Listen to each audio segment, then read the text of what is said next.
The Cross Guild is finally in action, and they're paying more than a bounty hunter for anyone who brings in the head of a marine. Now they're aiming to spread terror across the entire world. In this episode, we're also going to see the sacred monster and idol of this channel, so buckle up because this video is going to be pure fire. Buggy was throwing a massive party with the Cross Guild members. If you're wondering why he's puffed up like that, it's because he ditched the pirate life and now identifies as a kite. But while these jobless folks were partying, Sengoku sent this toothless guy to help out a city being attacked by pirates. He rushes to help a kid who collapsed on the ground and says he's going to take him back home. But then a scumbag sneaks up behind him after checking out a wanted poster and stabs the poor guy. The whole world loved this vice admiral named T-Bone, but the Marines never told anyone how he ended up dead. They couldn't find that assassin anywhere. All they knew was that the family of this scumbag was living it up in luxury. Sengoku says that everything gets way harder when the civilians the Marines swore to protect stab them in the back. If you've been living under a rock and haven't heard, the Cross Guild has put a bounty on the head of every Marine soldier. But it's not just pirates who have debts, right? And that assassination happened in the kingdom of Pepe, where everyone's starving because they don't have a single penny. Now you get the genius and wickedness of that sneaky clown. The Marine soldiers now have to fight to protect the citizens,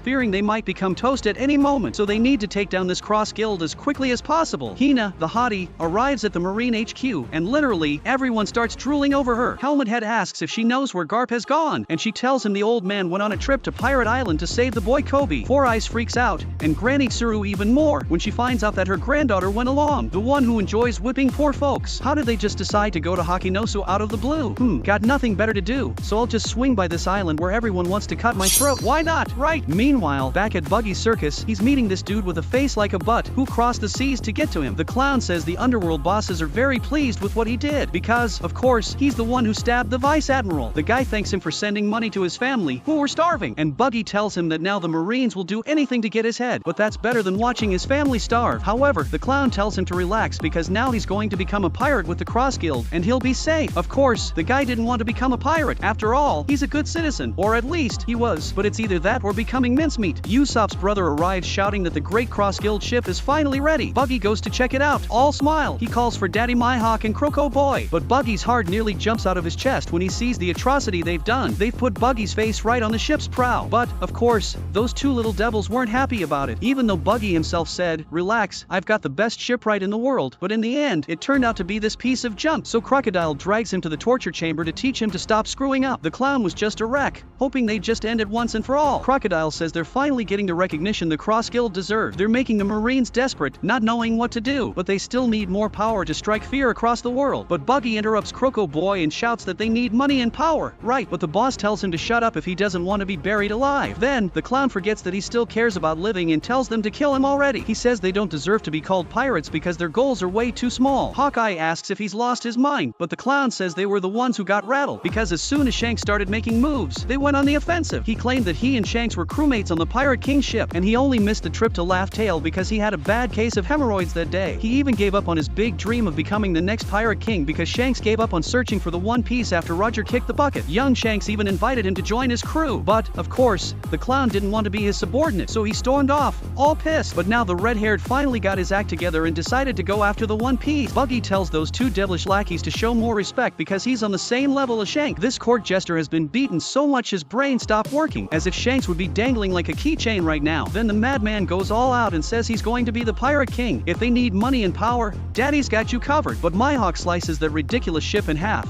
and Crocodile tosses that big-headed clown like a bowling ball. They ask if he really thinks they'll believe his motivational speech, and even worse, if he thinks he can beat the drunken red-haired, the Black Plague, and the Rubber Monkey. But the clown says they can win with intelligence. Not to be a downer, but things aren't looking great for you, Patata. The only one-armed redhead, he might have a slim chance of defeating his kid, who's already become shark food, but he insists and says he'll show how incredible he can be. He grabs a Dendenmashi to speak to all the circus subordinate. Crocodile stomps on his head, telling him to shut up, but then Buggy delivers a crazy speech that makes everyone dream big. He says it's time for them to go after the One Piece. I can only imagine how much he got beat up after that. On that island of transvestites that Sanji loves, there was a blabbermouth cow and a beach ball running at full speed, and in this revolutionary army, it's full of cuties. Seriously, wow. There was a ship approaching, and the talking cow wanted to know if it was friend or foe, but the cutie there told him to shut up because she'd find out. The blue mustache guy bets it's an enemy ship, and the frog-faced guy bets $1 million that it's Sabo returning home. And when the girl saw it was the honorable one returning, she turned all red. Sanji's best friends came running to tell Luffy's absentee dad that Sabo was back. Koala's jaw drops, and the two even tear up with joy, and the man has finally arrived. When a guy's a badass, it's on another level. Even Queen Elizabeth came to greet him. Everyone's celebrating like crazy, but the mustache guy says he won't pay the bet because it was rigged. But Frogface says he'll pay one way or another. Ahiru disassembles the bazooka and says she almost blew the kid up, but she's not crazy enough to shoot the man. Ivankov comes running, asking why it took him so long to return, but it's a long story. Partner, that ship was from Lulusia, the kingdom that turned to dust after Imusama snapped his fingers, and Sabo even managed to save some of the residents before they were obliterated. Koala comes in with a flying kick, asking why he didn't send her a text this whole time, but the kid couldn't because he was bugged and didn't want to reveal the hideout's location. He even sent some Morse code during the Discord call they made to say he wasn't the one who stabbed Vivi's dad. Koala threatens to kick the kid in the face but hugs him, saying she thought he had joined Vasco. And speaking of hugs, Morley pops out of the ground with those 5 tons to crush Sabo. Bello Betty goes to welcome the survivors from Lulusia who came to the island. They wanted to join the Revolutionary Army, but she tells them to rest first. In a little castle, Sabo meets with Ivankov and Dragon to enjoy some good liquor. Sabo says he heard about what happened to Kuma, and Dragon says he must have been programmed to return to Mariehua at any time, but they weren't in this hole just to get drunk. Actually, Sabo had something to share that even the captains couldn't know. Otherwise, their lives would be at risk. He says that the reverie was a total mess, and he's going to tell them what really happened in the holy land of Mariehua. And the episode ends on this Scooby-Doo-like mystery vibe. In the spoilers for episode 11-17, they'll talk a bit more about this force that opposes the world government, the Revolutionary Army, and they'll explain the whole connection with the rubber monkey and the straw hat. The title of the next episode is Records of the Turbulent Revolution. The Revolutionary Army moves in secret, and that was the recap of One Piece episode 11-16. What an absolute whirlwind of insanity we experienced today. Buggy boldly proclaiming he's going to be the next pirate king was already a massive shock,